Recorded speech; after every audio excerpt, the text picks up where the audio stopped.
بالقاسم محمد رب اشرح لي صدري ويسر لي أمري واحلل عقدة من لساني يفقه قولي أما بعد. Assalamu alaikum wa rahmatullahi. In particular, our ties to our parents, our fathers, not come to an end with the death of one dependence. Today we have a concept of a nuclear family, usually a mother, a father, and children. This is a relatively new concept. Historically, people uncommon to live independently, somebody who has been widowed, somebody who has, that is known in ahadith as man ta'ul, those people whom you are responsible for, you take care of. So there are many ahadith that speak of our responsibilities towards our dependents, the people that we care for, or our ahl, family and relatives. And that's not exclusive to the nuclear family, although of course it includes the nuclear family. So parents, children, that is always part of the a'ila and part of the ahl. Let us begin with Quran. Allah says in Surah At-Tahrim, Bismillahir Rahmanir Rahim, Ya ayyuhal ladhina amanu qu anfusakum wa ahlikum nar. O you who believe, qu anfusakum, protect yourselves, wa ahlikum, and your relatives, nara, from fire. So Allah is saying that our obligation is not just to take care of our own selves and then say that, well, that's somebody else, they have their own decisions to make, they can choose good or evil. We have to protect our families also from punishment, from going off of the path of salvation. Protection doesn't mean that we try to dictate to them or control their decisions. That's not going to protect, because you cannot control another person's conscience. Even if I come to my own children, may decrease. And maybe some people will say, I'm not going to do it just because you told me I have to do it. Or your cousin, and what they think is acceptable or interesting in my circle of friends. So what I say, by what I talk about, by what I watch, by what I do. An environment that is not going to teach my younger relatives bad language or bad actions. That is not going to normalize a godless lifestyle or a materialistic lifestyle among my families. And that will actively, this always circumstances in which we live. And Prophet Lut alayhi salam, he protected his family and he prayed to Allah, Rabbi najjini min wa ahli mimma ya'malun. Oh Allah, protect me and my family from the indecent and the evil acts of my society. So it's not just our actions, but also our prayer to Allah. And then trusting in Allah, we create that boundary of protection in terms of our actions, in terms of the habits and the culture we have in our family, to separate ourselves from evil, even if that's the dominant culture, even if that is normal in society. But we protect ourselves and we protect our families from the harm that can come. One of the ways that we honor our family is by taking care of their needs, material and their emotional and spiritual needs. Protection is to make sure that we create a wholesome spiritual environment. But if I want to have a healthy spiritual environment, I need to also take care of material needs. Because if all I do is I talk about salat and saum and wajibat and what is haram, then sometimes that can become boring for other people. Sometimes they might not see the importance of those conversations, and they might become distant from me or alienated from me because they think that I'm not living in the normal world. So it's important for us also to be attentive to the material needs and wants of our family. And a number of hadith of the Prophet and Ahlul Bayt address this aspect. There is a hadith attributed to Prophet Muhammad sallallahu alaihi wasallam, in which the Prophet says, "Kullu ma'rufin sadaqah." Every good deed that you do is a form of sadaqah. You get the reward of sadaqah. وَكُلُّ مَا أَنْفَقَ الْمُؤْمِنُ مِنْ نَفَقَةٍ عَلَى نَفْسِهِ وَعِيَالِهِ وَأَهْلِهِ كُتِبَ لَهُ بِهَا صَدَقَةً. If a believer spends anything on him or herself or on their family and on their dependents, then this also counts as a sadaqah.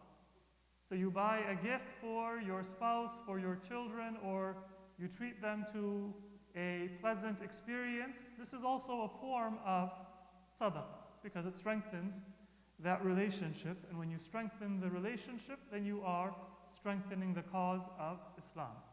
In short, anything that you can do to strengthen the bonds of family, that is strengthening the cause of Islam. And in another hadith we have from Prophet Muhammad sallallahu alaihi wasallam, "Man dakhala as-suqa fashtara tuhfatan fahamalaha ila iyalih." If a person goes into the market, buys a gift, and then takes it to their family, and that gift could be fruit, it could be ice cream, or something that is special, something that is a treat. كَانَ كَحَامِلِ صَدَقَةٍ إِلَىٰ قَوْمٍ مَحَاوِيجٍ. That has the thawab of a person who takes sadaqah and brings it to a needy people who may not have enough to eat or may have other material needs. Because by strengthening that relationship, by honoring your family, you will be in a better position to pass on the values of Islam. And inshallah, then whatever piety you have, it won't just don't have ice cream one day, they'll have ice cream next week. But if I give sadaqah to people who are needy, if I don't give that sadaqah, then they may not have sadaqah. They may not have enough to meet their expenses. So how can giving a treat to my family who are not poor be equal in any way to giving sadaqah to people who are in need? Well, in the first place, when I give help to somebody who is needy, then that is Allah wanting to help that person and me being a vessel. If the well-being of another person is going to determine the well-being, or what I want to do is not give sadaqah once, but I want to establish a lifestyle for myself and a culture within my family that my children also have a habit of giving sadaqah and prioritizing sadaqah. And that means if I give a little bit less sadaqah, because I'm spending it on maybe needy and oppressed, by raising, inshallah, a next generation that will be concerned about the religious needs and about the well-being, but Allah answers the prayers of those whom He wills. And second of all, don't think that if you spend something on your family, you're depriving a needy person of it.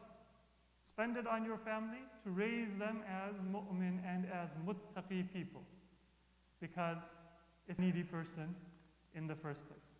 So although these ahadith are sometimes difficult for people to understand or accept, they are based on a very great wisdom. Once again, the hadith from our Prophet was that if a person enters the market, buys a treat for their family, this is like giving sadaqah to a group of people who are in need.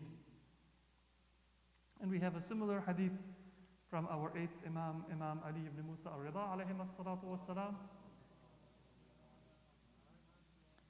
Imam Rida says that if a person tries to earn a halal rizq, then now sometimes we feel like I don't have time for my religion because the economy is difficult. Before I used to be able to, say, work 40 hours a week, and I used to be able to earn my needs, and now I need to work much harder, and it's more difficult. And so sometimes we feel like our religious life is suffering because of circumstances beyond our control.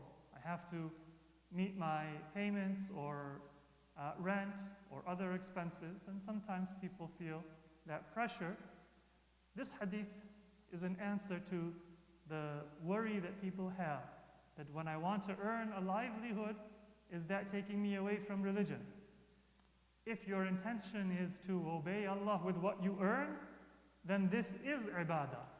And in the hadith of Imam Rida, it says, كَالْمُجَاهِدِ فِي سَبِيلِ اللَّهِ عَزَّ وَجَلَّ. You are as if you are on the battlefield. You know, you're maybe an Uber driver and you're waiting in line in the airport and you're bored. But your thawab is like somebody who is on the battlefield under the threat of attack or injury or death by the enemy for the sake of the glory of Islam. Why? Because that person is there for obedience to Allah, and you are here for the obedience to Allah. So anytime you feel like the needs of earning a livelihood are draining you, then remember that you are a mujahid, and you have the thawab of a mujahid, according to this hadith of Imam Rida and many other ahadith, so long as you can purify your intention and say, I am earning this, or I am striving to earn this livelihood so that I can take care of my family and so that I can obey Allah subhanahu wa ta'ala and so that I can live a life as a good and as a pious Muslim. If you can make that intention, then your reward is the reward of a mujahid. Similarly, when times are difficult, ahadith tell us that don't lose hope. In one hadith from Imam Sadiq alayhi salatu wassalam, he says that إِذَا أَعْسَرَ أَحَدُكُمْ فَلْيَضْرِبْ فِي الْأَرْضِ. When one of you faces economic difficulties, usr, إِنَّ مَعَ الْعُسْرِ يُسْرًا, it's from the same root. When one of you faces hardship or difficulty, فَلْيَضْرِبْ فِي الْأَرْضِ. Then go and explore new lands or explore new opportunities. يَبْتَغِي مِنْ فَضْلِ اللَّهِ. Seek the bounty of Allah. Trust that if Allah has closed one door, then there is another door that will open for you if you search for it. Don't lose hope. وَلَا يَغُمَّ نَفْسَهُ وَعِيَالَهُ. Don't cause yourself to go into gham and into a feeling of sadness. Don't put yourself down and don't put your family in that state of worry and sadness. But trust that Allah subhanahu wa ta'ala will take care of you, but search. And if you need to, then explore options that you have not looked at before. This is with regard to difficult times. What about when you are in good times? Now, sometimes there is a habit that some of us have, especially those of us who may have seen difficulty or hardship or poverty. Even when things are good, we are always worried about that state that was before. We are always worried about what if things go bad again. And so sometimes people have ni'mah, they have blessings, but mentally they're still living in a time of usr and hardship. They're not able to take advantage of that blessing and move forward, but they're always living in that worry of what if this goes away, what if we have to go back to that difficult state, and they're thinking backwards. And this is a negative trait. Allah gives us good times and He gives us hard times, and if things go bad, then you will have to struggle again as you did before. It's not the end of the world. Be prudent, take precautions, but don't live overwhelmed by the past. Don't be unable to take advantage of new opportunities because of a hardship that you had or a bad experience that you had in the past. In a hadith of Imam Rida alayhi salatu wassalam, he says, صَاحِبُ النِّعْمَةِ يَجِبُ عَلَيْهِ التَّوْسِعَةُ عَلَىٰ عِيَالِهِ. If Allah has blessed you, it is wajib on you to take care of your family. And don't keep them in hardship, or don't keep them in poverty, or don't penny pinch with them. If you have ni'mah, then give them comfort and give them an ability to enjoy that bounty. This is going to be healthier for your family and for your household. Of course, keep your planning and your tadbir and your prudence, but don't just live in the past and forget to take advantage or neglect to take advantage of the bounties that Allah has given you. And one of the traits that has been particularly criticized in ahadith, in the interest of time I won't mention the hadith but just the translation, that don't ever prefer yourself to your family. So some people who are stingy, they're stingy even with themselves. And other people who are stingy, they're comfortable with themselves, but then when they want to buy a birthday gift for a relative, or sometimes even for their own family, then it's going to be on the clearance rack. And when they buy it for themselves, well, my skin is sensitive, I need to have the high quality stuff. So this is a need that I have. So it's very highly criticized in a hadith that you treat yourself well and then you treat your family to the worst. This is a form of arrogance and a very un-Islamic trait. When we have been given blessings, how do we take care of our different needs? What is the way in which we provide assistance, provide sadaqah, provide the sharing of our bounties with others? A number of ahadith say that begin from those closest to you and then move out. According to a hadith of our Prophet Muhammad sallallahu alayhi wa alihi, he says, "Ibda biman ta'ul al-adna fal-adna." Start with your immediate dependents, meet their needs, take care. So if I have a windfall that comes to me, then let me first make sure that my family, my children, my parents, my close relatives, they have their needs. Then, if I have been able to fulfill their needs, then I can move out one circle to more distant relatives, to neighbors, to members of the community. The Prophet says, "Al-adna fal-adna." Move in concentric circles and try to share that bounty and that goodness as widely as possible. Some people, they forget their immediate family, and many people, they forget the fal-adna, the second stage, and then everything is for just my family, my children. But I might have nephews and nieces.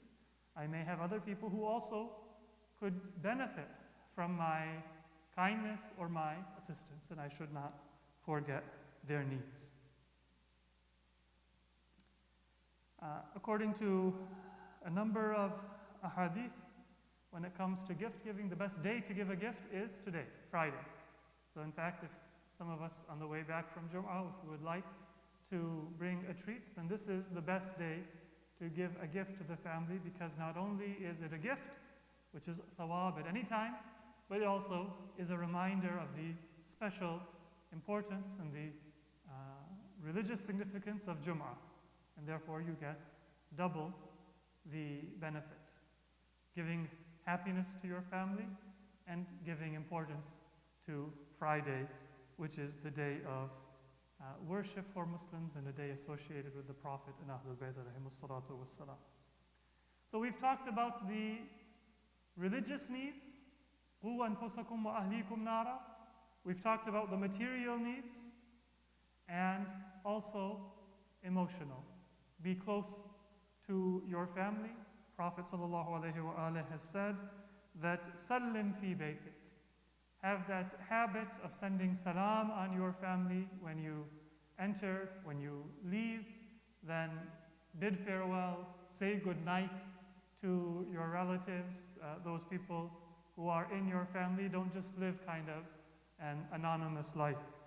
And especially when you enter into the house, then say salam to everybody who is with you. The benefits of good akhlaq. According to numerous ahadith, it will extend your life. زَادَ اللَّهُ فِي عُمُرِهِ. A person will extend the life of a person who is good to their family, and Allah will give them خَيْرُ الدُّنْيَا وَخَيْرُ الْآخِرَةِ. The best of this life and the best of the hereafter. We pray to Allah subhanahu wa ta'ala that رَبَّنَا آتِنَا فِي الدُّنْيَا حَسَنَةً وَفِي الْآخِرَةِ حَسَنَةً. And one of the ways that we can seek خَيْرَ الدُّنْيا وَخَيْرَ الْآخِرَةِ فِي الدُّنْيا حَسَنَةً وَفِي الْآخِرَةِ حَسَنَةً is through our kindness to our family. بسم الله الرحمن الرحيم إنا أعطيناك الكوثر فصل لربك وانحر إن شانئك هو الأبتر.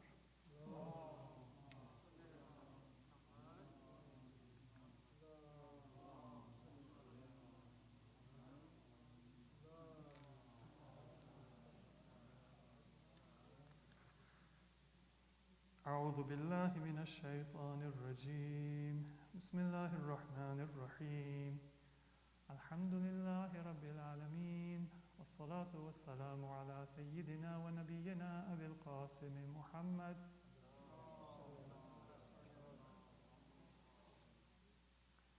وعلى أهل بيته الطيبين الطاهرين لا سيما علي أمير المؤمنين وفاطمة الزهراء سيدة نساء العالمين وعلى الحسن والحسين وعلي بن الحسين ومحمد بن علي وجعفر بن محمد وموسى بن جعفر وعلي بن موسى ومحمد بن علي وعلي بن محمد والحسن بن علي والحجة بن الحسن القائم المهدي صلوات الله عليهم أجمعين صلوات اللهم صل على محمد وآل محمد. I seek forgiveness from Allah subhanahu wa ta'ala for myself and all mu'mineen and mu'minat, and I seek Allah's protection from the evils of this world and from the punishment of the hereafter for all mu'mineen and mu'minat. In the second khutbah, just one hadith from the time of the Prophet. There was a companion of the Prophet, Sa'ad ibn Mu'adh. Many of you may have heard his name. He was one of the leaders of the Ansar. Ansar were two tribes, Aus and Khazraj. The leaders of both tribes were known by the name Sa'ad. The leader of the Khazraj was Sa'ad ibn Ubadah, whose son Qais was a very devoted follower of Imam Ali. And the leader of the Aus was Sa'ad ibn Mu'adh. Sa'ad ibn Ubadah was the leader of Khazraj, and Sa'ad ibn Mu'adh was the leader of Aus. Sa'ad ibn Mu'adh in particular was a very devoted follower of Prophet Muhammad. His acceptance of Islam, his spreading of Islam among Aus was very influential in allowing Islam to establish a foothold in Medina, in spreading in Medina, encouraging the Muslims to face their enemies with courage and not just in a kind of reactive or a defensive position. So Sa'ad ibn Mu'adh was not just a companion and not just a leader of his people, but he was very instrumental in allowing Islam to spread in Medina by his obedience to the Prophet, by his welcoming of the Muhajirin, refugees from Quraysh, and so many other decisions that he did in support of Islam. And the Prophet returned this honor. So when Sa'ad died, then Prophet Muhammad sallallahu alaihi wa he went in his janazah without his cloak, without his shoes, and the companions asked, Ya Rasulullah, why did you do this? The Prophet said there were angels who were in his janazah, and they did not have their cloaks, they did not have their shoes, and so I followed what they would do. And then the people said that sometimes you would walk on the right side of the janazah and sometimes you would walk on the left side of the janazah. And the Prophet said that I had my right hand in the hand of Jabra'il, and wherever Jabra'il would go, that is where I would go. So this is the honor of Sa'ad ibn Mu'adh, and you can understand why he had that honor, because of the loyalty he showed to our Prophet. And then the Prophet himself, he is the one who oversaw the ghusl. He was the one who oversaw the preparation of the body. He performed the prayer personally. Every companion didn't get that honor.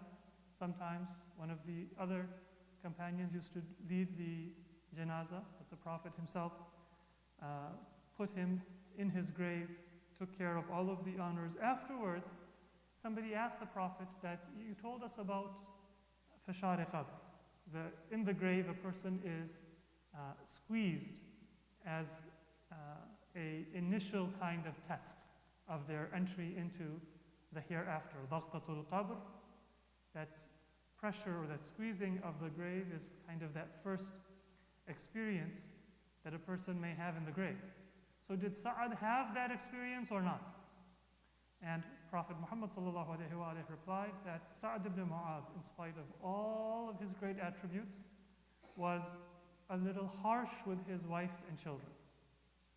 And so because of that, he was not able to be protected from Daghtatul Qabr. So I can be a great person, be very nice to my community, be very obedient to Allah subhanahu wa ta'ala. But if I am unkind to my spouse, to my children, Allah will forgive, and Ahlul Bayt will intercede for those who are worthy.